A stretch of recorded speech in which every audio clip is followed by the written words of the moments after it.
Telugu YouTube ఛానల్లో మీ వ్యాపార ప్రకటనల కోసం 9154949554 కి కాల్ చేయండి.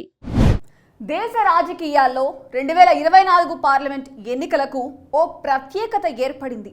అదేంటంటే సీనియర్ రాజకీయ నేతలకు ఇవి ఫేర్వెల్ ఎలక్షన్ లాంటివి. ఒకరు కాదు, ఇద్దరు కాదు, ఢిల్లీ నుంచి గల్లీ వరకు చక్రం తిప్పాలనుకునే చాలా మందికి, తిప్పిన వారికి, గెలిచిన వారికి కూడా రిటైర్మెంట్ ఎలక్షనే. వారికి ఎంత క్రేజ్ ఉన్నా వయసు వారికి అడ్డం పడనుంది. మెల్లగా ఫేడ్ అవుట్ కాక తప్పని పరిస్థితి ఉంది. అంటే 5 ఏళ్ల తర్వాత ఢిల్లీ నుంచి గల్లీ వరకు కొత్త నేతలే నడిపించబోతున్నారు.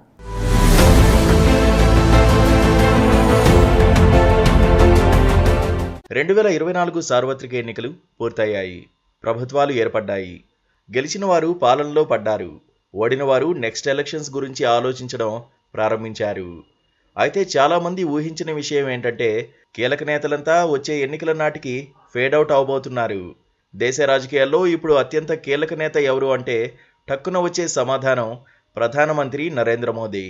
మూడోసారి ప్రధాని అయ్యేందుకు ఆయన చాలా కష్టపడ్డారు. మరి 2029 ఎన్నికల్లో ఆయన మళ్ళీ ప్రధాని అభ్యర్థిగా ఉండగలరా అంటే సాధ్యం కాకపోవచ్చు. అప్పటికి ఆయన వయసు 80కి దగ్గరవుతుంది. బీజేపీ పెట్టుకున్న రూల్స్ సంగతి పక్కన పెడితే మోదీ పవర్ఫుల్ లీడర్ కావచ్చు, కానీ వయసును మాత్రం జయించలేరు. అందుకే ఆయన 2029 ఎన్నికల నాటికి రాష్ట్రపతి తరహా ప్రజలతో నేరుగా సంబంధం లేని ఉన్నత పదవులకు పరిమితం అవడానికి ఎక్కువ అవకాశం ఉంది. ఇప్పటికే మోదీ రిటైర్మెంట్పై దేశంలో చర్చ జరుగుతోంది కూడా. ఒక్క మోదీ మాత్రమే కాదు, దేశంలో దిగ్గజ నేతలుగా పేరుపడిన వారందరిది అదే పరిస్థితి. అందరూ 70 ఏళ్లు దాటిపోయిన వాళ్లే. లాలూ ప్రసాద్ యాదవ్ అనారోగ్య సమస్యలతో ఇప్పటికే రిటైర్ అయిపోయారు. ప్రస్తుత కాలంలో నిరాటంకంగా సీఎంగా ఉన్న ఒరిస్సా నేత నవీన్ పట్నాయక్ వయసు 77 ఏళ్లకు చేరుకుంది. ఆయన అవివాహితుడు. ఒడిషా ఎన్నికల్లో ఆయన ఓడిపోవడంతో అనూహ్యంగా ఆయన రాజకీయ జీవితానికి తెరపడిందని చెబుతున్నారు. ఇప్పుడు ఆయన నడవడమే కష్టంగా ఉంది. ఇక నవీన్ పట్నాయక్ మాత్రం ఈసారి ఎన్నికల తర్వాత తాను ఇక ప్రత్యక్ష రాజకీయాలు చేయడం కష్టమని క్లారిటీ వచ్చేసింది. ఇక దేశంలోనే సీనియర్ నేతల్లో ఒకరైన చంద్రబాబు నాయుడు వయసు కూడా 74 ఏళ్లు. 2029 నాటికి ఆయన కూడా 80కి దగ్గరవుతారు. మోదీలాగే ఎంత యాక్టివ్గా ఉన్నప్పటికీ వయసు అందరికీ ఒకటే. ఆరోగ్యం కాపాడుకుంటే కొంత హుషారుగా ఉండవచ్చు, కానీ వయసును ఎవరూ తగ్గించుకోలేరు. ఆయన గతంలోనే 2024 ఎన్నికలే తనకు చివరవని చెప్పుకున్నారు కూడా. వచ్చే ఎన్నికల నాటికి రేసులో ఉన్న లోకేషే మొదటి స్థానంలో ఉంటారు. ఇక ప్రధానమంత్రి రేసులో ఉన్నానని తరచూ తనకు తాను చెప్పుకుని బయటకు చెప్పడానికి సందేహించే బీహార్ సీఎం నితీష్ కుమార్ వయసు 72 ఏళ్లు. ప్రధానమంత్రి పదవి దక్కితే సరి, లేకపోతే రాజకీయాల నుంచి విరమించుకోవాల్సిన పరిస్థితి రావచ్చు. ఆయన పార్టీ బీహార్లో రాను రాను సైజు తగ్గించుకుంటోంది. బెంగాల్ సీఎం మమతా బెనర్జీ వయసు 2029 నాటికి 75కి చేరుతుంది. ఇప్పటికే వారసుడైన మేనల్లుడుకు ట్రైనింగ్ ఇస్తున్నారు. వచ్చే బెంగాల్ అసెంబ్లీ ఎన్నికల తర్వాత ఆమె ప్రభావం అంచనా వేయడం కష్టం. మొదటిసారి తమిళనాడు ముఖ్యమంత్రి అయిన స్టాలిన్ కూడా 70 ఏళ్లకు చేరుకున్నారు.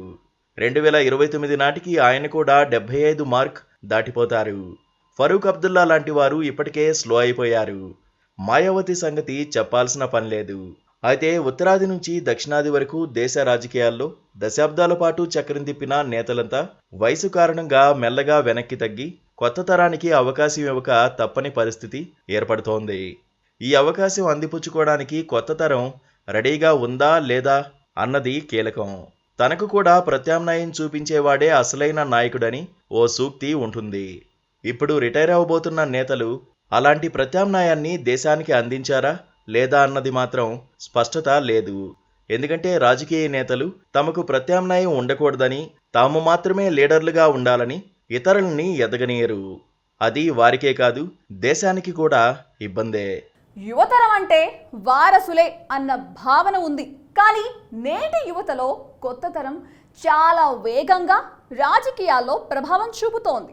మెరుగైన నాయకత్వ దేశానికి లభించే అవకాశాలు ఉన్నాయి.